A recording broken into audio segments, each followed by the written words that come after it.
Yeah, it was a combination of probably 60% Dwayne, 40% Elmore. That was the sound I was hearing, as well as guys like Little Walter and Howlin' Wolf. Just the edge, the edginess that those guys had in their sounds and those recordings. So that was what moved me first, and you know, those influences stay with you.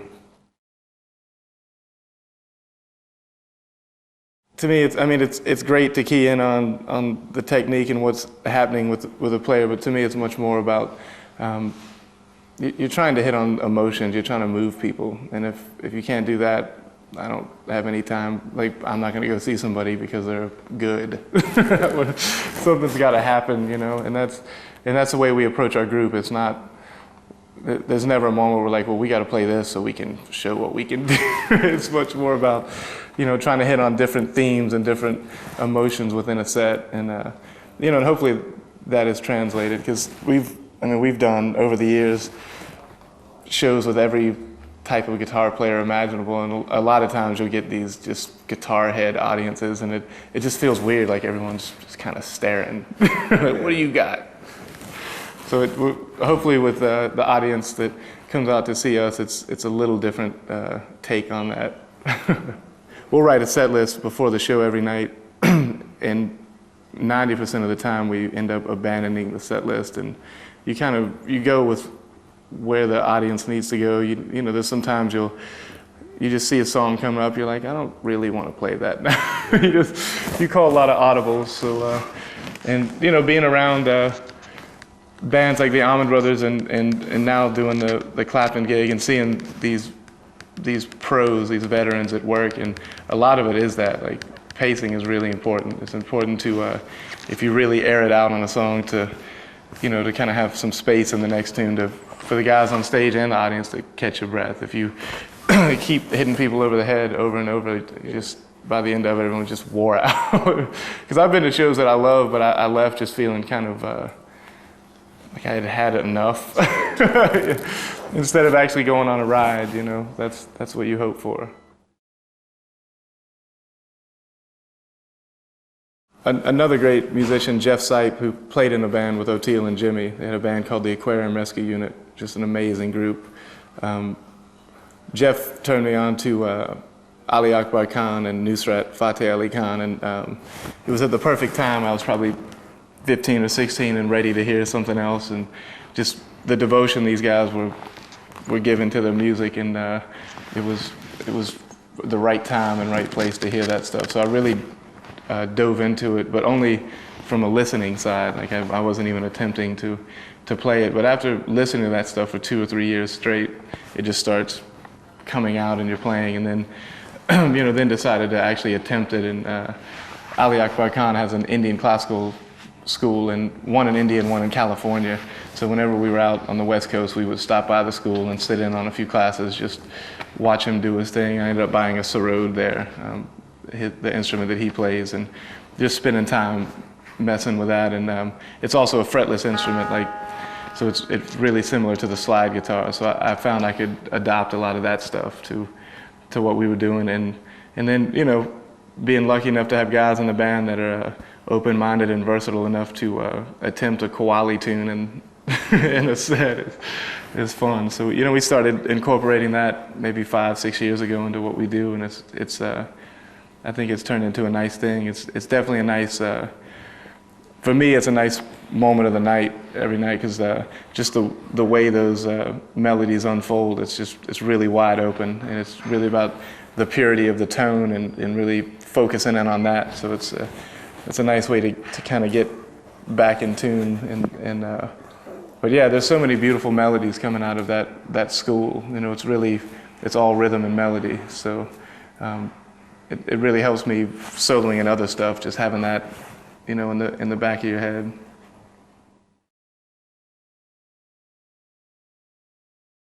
A tune that we play in our set, it's a qawwali tune, but we kind of bounce between a few different ragas, a few different melodies, and the form is really simple. It's really, or the scales you're using, it's just a major scale with the major seventh in there.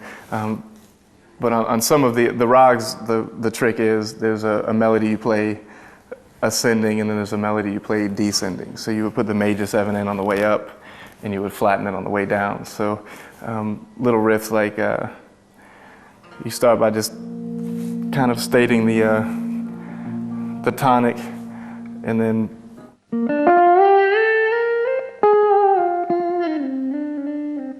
so you get a lot of consecutive notes in, but it feels right. And there's a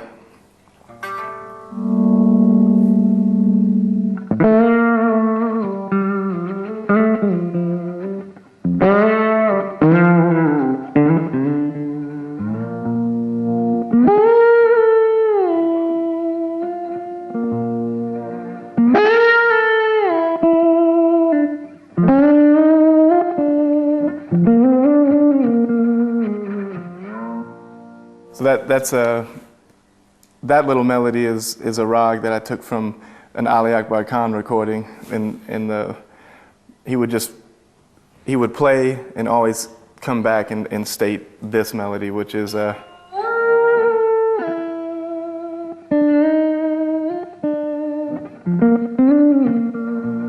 there's so many beautiful just simple melodies where it's one note that they're tweaking here and there.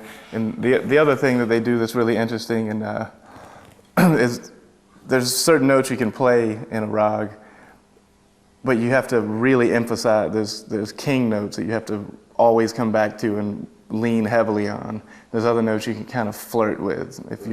If you play these other notes too much, the whole sense of the rag is kind of lost. So it's one of those things where almost the more you read about it, the less concrete it really is. It's more of the way you handle these melodies. And and they always have the tempora, they always have the drone in the background, so they can kind of always bounce off of that. And it's really, you state the melody, you kind of go on this little thing, and then you come back and everything's reestablished, the time. So it's a lot of fun, tunes like that, to really play off of the other guys, and there's a lot of freedom inside of it, but a pseudo-strict set of rules. Just the inflections you can get with a slide, a lot of the microtones, like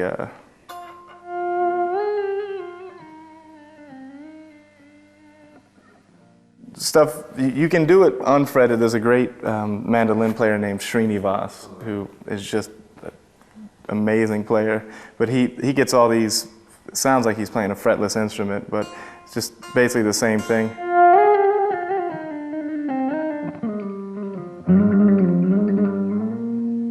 So he's another one that I've checked out quite a bit. And I think it's really similar is the gospel singers, where you take basically the same just major thing and a lot of the same microtones, but it's a little different take where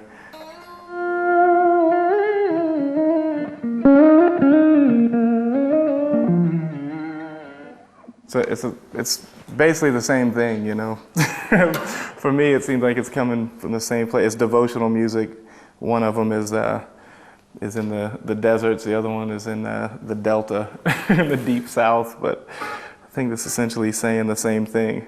But it's a lot of fun playing with vocalists that really dig into that stuff, because it's my wife would get up and sing, and she's a Mahalia freak. She just loves it, and it's fun hearing her sing those really strong gospel melodies, and then attempting to play it back.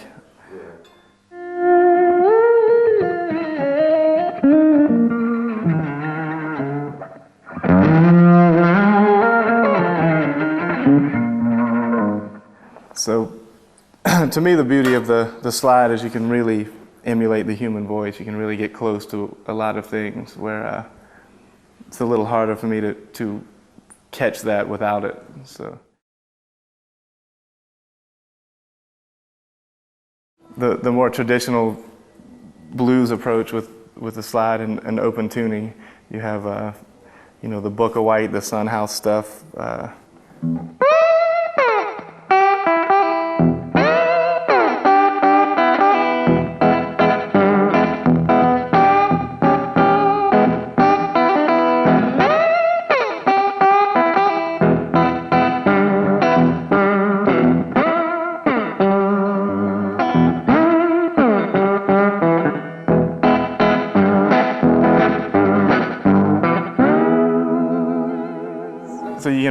you can go below with it. There's a thousand ways to go.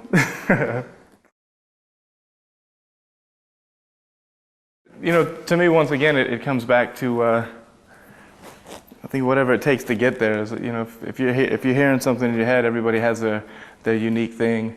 I mean, you hear guys like B.B. King who have the classic vibrato, and he he said he was emulating his cousin Booker White, who was a slide player. So he was trying to get a slide vibrato with a fretted note. So there's that approach. There's guys that really try to approach it like a singer's vibrato. It's just a matter of whatever feels good to you. I think the main thing is just being aware of it, because sometimes you'll play a note and you're not even thinking about it. It's just you're waving your hand. It can get a little ugly, but that's another thing that I think is there's a lot of subtleties where you can do nice things like just holding a note completely straight and then just kind of teasing it. You can get a lot of nice sounds, and you can go after different people's thing until you find one that feels right to you. I think I was fortunate starting early enough where I didn't think about any of that stuff. It just kind of started happening. Every once in a while I would listen back to a tape and go, I really don't like what I did there, and you maybe tweak it that way. But I think the best way to do it is just really get out and play and listen and whatever moves you. That's the way to go.